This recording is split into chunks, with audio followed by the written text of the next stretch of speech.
পাহাড় ডাকে চুপি চুপি, নীরবতায় প্রেমের ভাষা, সবুজে ঢেকে রাখে ব্যথা, মেঘ ছোঁয়ারও এক আশা।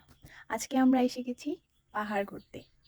এটা হচ্ছে ঘাটাইল উপজেলার রসুলপুর, যেটাকে খুব সহজে আমরা আমতলা পাহাড় নামে চিনি। আজকে আমরা আমতলা পাহাড় ঘুরে বেড়াবো আর আপনাদের সাথে শেয়ার করব আমরা কি কি দেখলাম। ঠিক আছে, প্রথমেই আমরা পাহাড়ের দিকে চলে যাব। পাহাড়ের ঢাল বেয়ে এরকম পানি ছুটে চলেছে। প্রথমে পানির স্রোত দেখে নিলাম, এইদিকে আশেপাশে সব পাহাড়। তো আমরা সবাই মিলে ঘুরতে এসেছি, আজকে ঘুরে বেড়াবো। যেহেতু বৃষ্টি হচ্ছে, বৃষ্টির পরপরই আমরা বের হয়ে পড়লাম। পাহাড়ের ঢাল বেয়ে আসা পানিগুলো বয়ে চলছে নদীর মতো, প্রচুর স্রোত ছিল।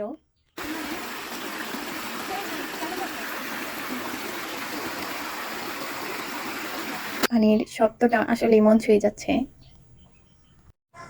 এই তো দেখতে পাচ্ছেন পাহাড়, আমরা এই পাহাড়ের উপরে উঠবো। বৃষ্টি হয়েছে তাই পাহাড়ের রাস্তাগুলো অনেক পিচ্ছিল ছিল, আমাদের উপরে উঠতে একটু অসুবিধাই হচ্ছিল। তবু আমরা সাবধানতার সাথে আস্তে আস্তে উপরে উঠতেছিলাম এক এক করে। আমার তো যতই উপর দিকে যাচ্ছি অনেক ভালো লাগতেছিল। আমি চারপাশে দেখতেছিলাম কি কি গাছ আছে। যারা পাহাড়ে আসবেন অবশ্যই সাবধানতা অবলম্বন করে তারপর উঠবেন। এমনিতেই বৃষ্টি, তার মধ্যে পাহাড়ি রাস্তা পিচ্ছিল থাকে।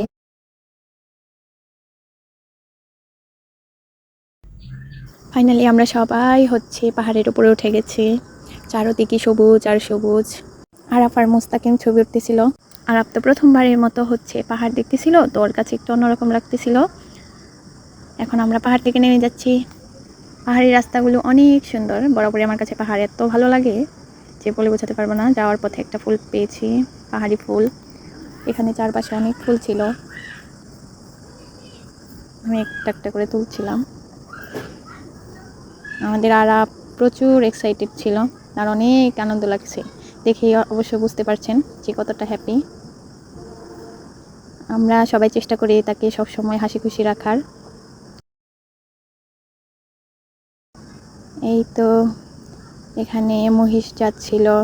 তো আমরা যতবারই আরাফকে জিজ্ঞাসা করছিলাম যে আরাফ বাবা এটা কি যাচ্ছে বলো তো, সে দেখেন কি বলে, তার মুখেই শুনেন। বাবা ওগুলো কি গেল? গাই।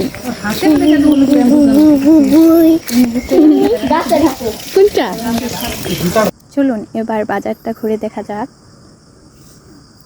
পাহাড়ের গা ঘেঁষে শান্ত পরিবেশে দোকানিরা দোকান করছে। নানা রকম পাহাড়ি শাকসবজি নিয়ে বসেছে তারা।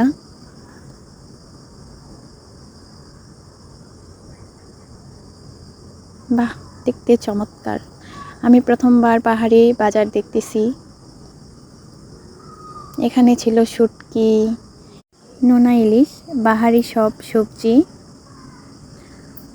এদিকে বসেছে মাছের বাজার। মাছের মধ্যে মনে হয় পাঙ্গাসটাই এই এলাকার লোক বেশি খায়, কেননা অন্যান্য মাছের তুলনায় পাঙ্গাসটাই দেখা গেল বেশি।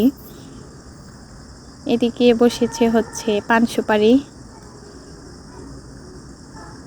তবে সব দোকানগুলোর থেকে এই ছোট মাছের দোকানে ভিড় বেশি দেখলাম। নারী পুরুষ সকলে মিলে ভিড় জমিয়েছে ছোট মাছের দোকানে।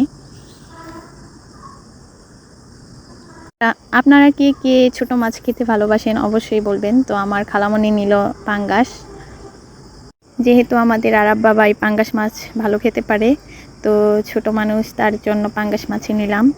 এখানে ছিল রসুলপুর প্রাইমারি স্কুল, স্কুলের সাথে মূলত বাজারটা। এখন আমরা বাসার দিকে রওনা দিব। আজকের এই পাহাড়ি বাজার, পাহাড়ি পরিবেশ আপনাদের কাছে কেমন লাগলো অবশ্যই আমাকে জানাবেন। আর হ্যাঁ, অবশ্যই আমার জন্য আপনারা বেশি বেশি দোয়া করবেন, আমি যেন এরকম ঘুরে বেড়াতে পারি সব সময়ই। সবাই সে পর্যন্ত ভালো থাকবেন, সুস্থ থাকবেন। আল্লাহ হাফেজ।